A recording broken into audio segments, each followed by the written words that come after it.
So, hey, boys and girls, how's everybody doing? Q here, out for another ride, and still really enjoying this Royal Enfield Interceptor 650. This is the 2022 Mark II model, I believe it's called, with a chrome tank. It's just the most beautiful motorcycle. Everywhere I go, people stop and ask about it. But as maybe you can see here, I'm starting to get up to speed a little bit on the back roads. First couple thousand miles, I was, out riding around at 50, 55 miles an hour, occasionally 60, 65. But now that I'm getting used to the bike, I'm getting on it a little bit and getting up to 70, 75, 80 on these back highways, and it's just a joy. The thing really holds the line in a curve. I've been using one finger on the brake and doing my trail braking. And the one finger, you've got great feel on these brakes. So just the slightest little pull, and you can feel that front wheel begin to slow. And then you stay on the throttle, and what that does is it compresses the bike and it pushes it into the ground, particularly the front wheel, and you can put that front wheel right where you want it. So this whole idea of trail braking has been really cool and something I've only just gotten into.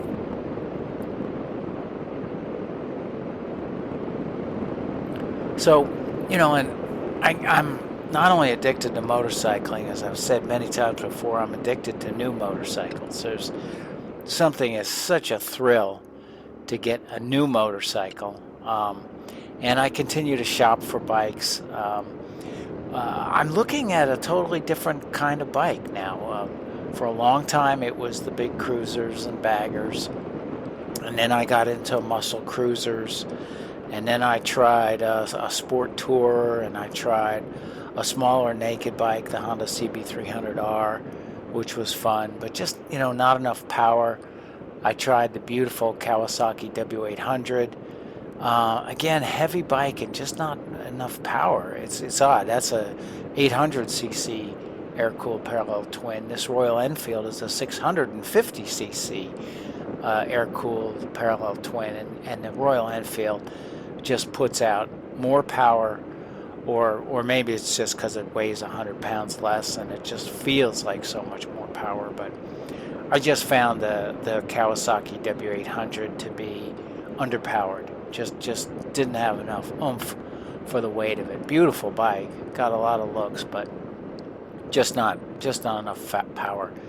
This thing, with its 47 horsepower claimed, and its low down torque, and it's just beautiful power delivery.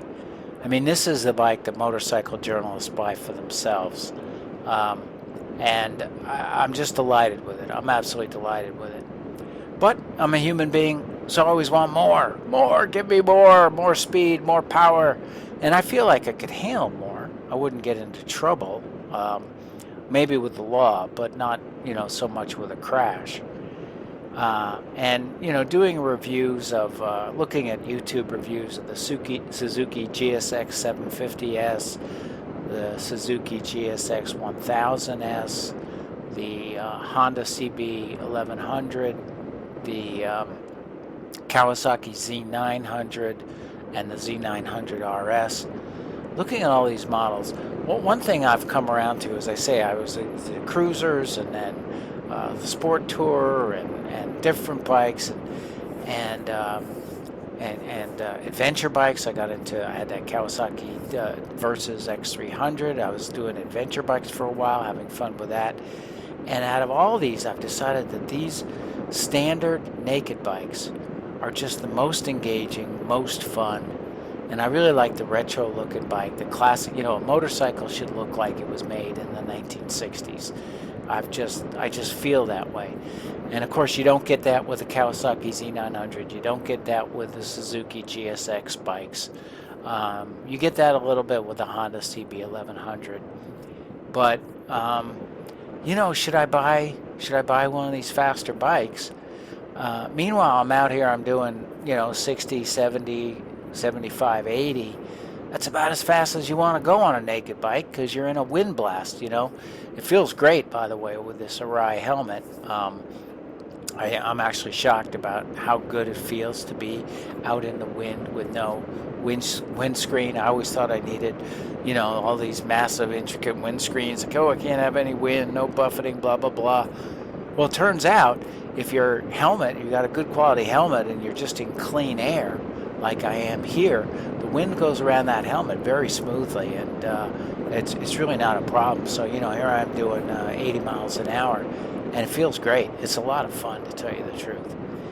And, a Z900, yeah, they'll do, I don't know, it's got 120 some horsepower. It'll 3 times the horsepower and about the same weight as this bike, so you do the math. I mean, it's going to do 150 miles an hour, but I can't do that on these public roads, and and I wouldn't want to. So all it's going to do is get to 60 or 70 miles an hour a lot quicker than this bike. This bike already outruns all the cars off the line.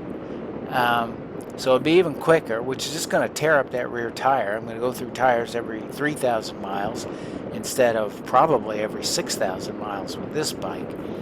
I just don't know. So yeah, I always lust after a new bike, another bike, and those are the bikes I'm looking at.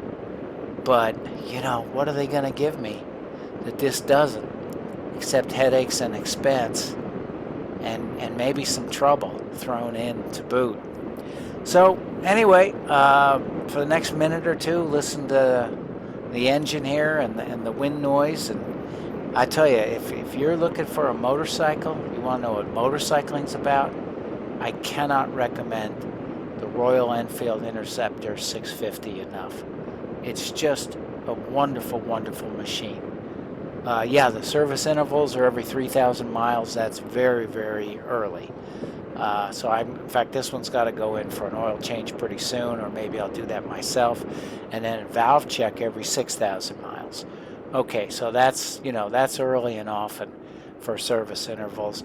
But the bike is so simple, those services are cheap. They're quick and they're cheap and they're easy. It's not like taking your Goldwing in for a service or something like that, or your Ducati, where, first of all, try to find somebody who's going to service that thing, and then it's going to be $800, $900. I'm talking, I don't know what a 3,000 mile service is going to be. I'll find out soon. Maybe $80, and a 6,000 mile service, maybe, I don't know, 150, 200 tops. So anyway, guys, that's about it for me now. Thanks for coming along on and seeing a little bit of higher speed stuff on the Royal Enfield. Thanks for watching, and bye for now.